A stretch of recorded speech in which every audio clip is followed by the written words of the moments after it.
ताला के लिए जो तमाम जहानों का पालने वाला है और बड़ा ही रहम करने वाला और कर्म फरमाने वाला है।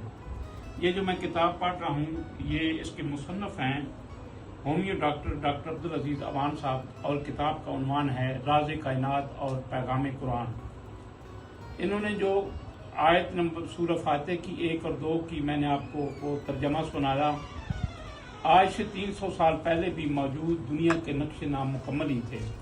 बेशुमार लोगों को अपने शहर से दूर कुछ पता नहीं था कि क्या है क्या नहीं, और 1450 साल की बात करें तो जोग्राफिया, इल्म हैबत, फल्कियात का नामो निशान नहीं था। इंसान अपने बड़े आज़मों से बिला इल्म था। इसी हालत में आज भी एक मुल्क जज़ीरा नुमा अरब के शहर मक्का मुकरमा में अल्लाह पाक का आखिरी सच्चा नबी ऐलान करता है। क्या भला ऐलान करते हैं? इस मौजूदा ज़मीन के अलावा भी कई जहान यानी आबाद दुनियाएं हैं। काफिर एतबार नहीं करते, लेकिन अल्लाह पाक के कलाम को साइंस जूं तरक्की करती गई हमेशा तस्दीक करती चली आई है। आज दूर कहीं दुनिया में रेडियो सिग्नल वसूल हो रहे हैं। दूर जहान तलाश करने के लिए कई मुल्कों ने महकमे कायम कर लिए हैं। तो इसी तरह कुरान पाक में लिखी हुई की तस्दीक हो गई है। सिलसिला नंबर 2, पैदाइश से पहले इंसानी जिंदगी के मराहिल। सूरह बकरा की आयत नंबर 8, कैफा तकफुरून बिल्लाहि व कुंतुम अम्वातन फअहयाकुम। इसका तर्जमा है तुम्हारा अल्लाह पाक के साथ कुफर का रवैया कैसे, जबकि तुम बेजान थे और अल्लाह पाक ने तुम्हें जिंदा कर दिया। इंसानी जिंदगी के मदारिज के खास तौर पर वो मराहिल जो माँ के पेट में मुकम्मल होते हैं, उनका अब आके डॉक्टरों को कुछ पता चला है, वरना 1450 साल पहले तो इसका किसी को खास इल्म न था। और यहाँ पे मैं ये अमेंडमेंट करूँगा, अगर इल्म था तो खालिक कायनात को था या खालिक कायनात के अजीम नबी सरकार दो आलम सल्लल्लाहु अलैहि वसल्लम को था। ये खालिस साइंसी हकीकत है जिसका इस वक्त जबकि इसका इजहार किया गया सिवाय अल्लाह पाक के फानी दुनिया के किसी फर्द को यह हकीकत मालूम नहीं हो सकती थी कि तो मुसलमानों के लिए सच्ची राह हदायत कुरान पाक की इस आयत का वाज़ेह तौर पर बताया जा रहा है कि माँ के पेट में इंसान पहले बेजान होता है। कुछ मुद्दत गुजरने के बाद अल्लाह पाक की कुदरत से बच्चे में जान पड़ जाती है। ये हकीकतें और इस किताब में दर्ज दूसरी कई हकीकतें गवाह हैं कि कुरान पाक सच्चे अल्लाह का ही कलाम है, और इसे ना सिर्फ मानना बल्कि सच्चे दिल से अमल करना भी हम मुसलमानों का। अब मैं एक और भी पढ़ देता हूँ।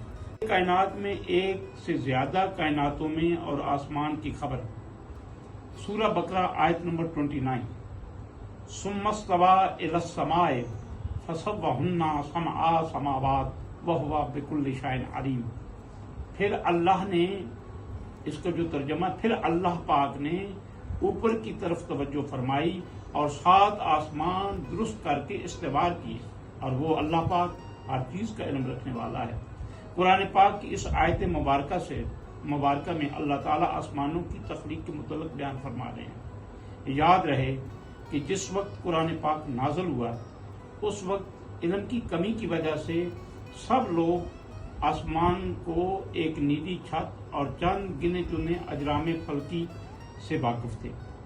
इस आयत मुबारका में हमें पता चला कि अल्लाह ताला ने एक तो आसमान खसूसी तवज्जो से तख्लीक किए और दूसरे आसमान कई हैं। हालांकि अभी तक बेशुमार लोग आसमान को एक नजर आने की वजह से एक ही समझते हैं। साइंस की तरक्की से इंसान को पता चला कि निज़ाम शमसी कई हैं, यानी कायनात कई हैं, जिनमें नजर आने वाले आसमान भी, यानी इस तरह आसमान भी गोया एक से ज्यादा हैं। साइंस के इल्म का कुरान पाक में मौजूद आयात में बयान ऐसी हकीकतों की तस्दीक करना बहुत हैरान कुन मौजूदा है। और सिलसिला नंबर 4 में आगे डॉक्टर अब्दुल अजीज साहब, जो कि होमियो डॉक्टर हैं और उनका तल्लुक जोराबाद से है, अपनी तनसीफ جو اپنی کتاب کی مصنف ہیں، کتاب کا نام ہے راز کائنات اور پیغام قرآن، اس کے سلسلہ نمبر 4 میں ڈاکٹر صاحب لکھتے ہیں، پہلے وہ لکھتے ہیں ڈاکٹر صاحب کہ آسمانوں اور زمین کے درمیان چیزیں اور ان کی مدت اور موعودہ، سورہ احقاف آیت نمبر 3 کا حوالہ ڈاکٹر صاحب دیتے ہوئے فرماتے ہیں ما خلقنا السماوات والارض وما بینہما الا بالحق وعجل مسمى۔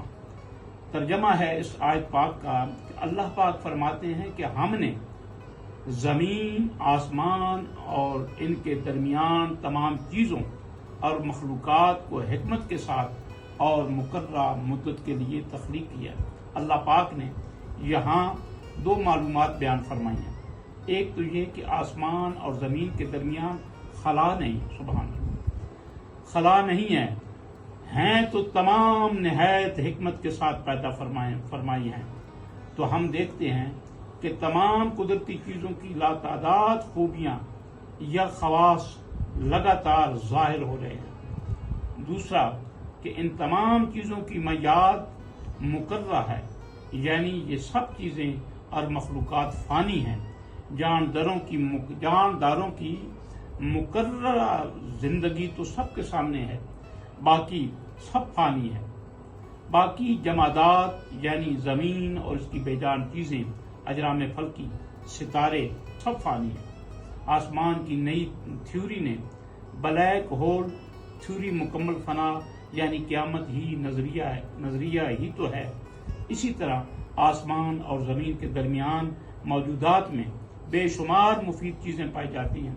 تو یہ ڈاکٹر صاحب نے جو لکھا ہے راز کائنات، مجھے جو اس کتاب سے ادراک ہوا، انہوں نے حوالے دے کے قرآن سے مختلف آیات کے اور اس کی آگے ڈیٹیل لکھی ہے۔ اتنی محنت کے ساتھ انہوں نے لکھا ہے، آگے جا کے مختلف عنوان ہیں اس کے، اور میں دیکھ کے خوش ہوں۔ یہ عنوان قدرتی آ گیا، سلسلہ نمبر 16 کا میں پڑھنا چاہتا ہوں، آپ کی اجازت۔ بیٹی کی پیدائش کا ذمہ دار مرد ہے۔ واہ کیا خوبصورت عنوان ہے۔ سورہ القیامہ آیت نمبر 39 فجعل منہ الزوجین الذکر والانثی۔ ترجمہ اور اسی انسانی نطفے سے بنائے ہم نے جوڑے، مرد اور عورت، طاقت، نسل کی بقا اور خوشحالی کی علامت، ہر باپ کی خواہش۔ لاکھوں سال گزرے، عورت مرد سے مار کھاتی رہی، کبھی اسے جلا دیا گیا، کبھی اسے بیچ دیا گیا، کیا تم نے بیٹا پیدا کیوں نہیں کیا؟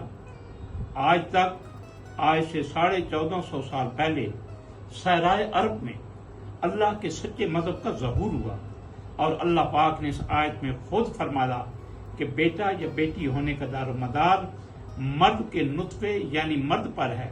یاد رہے کہ اس تک بیالوجی یا اس قسم کا کوئی علم بھی ابھی پیدا نہیں ہوا تھا، لیکن افسوس کہ ہم اللہ کا کلام پڑھ کر بھی نہ سدھرے اور جاہلیت کا مجسم نمونہ بن کر آج تک عورت کو بیٹا یا بیٹی ہونے کا ذمہ دار بنا رہے ہیں۔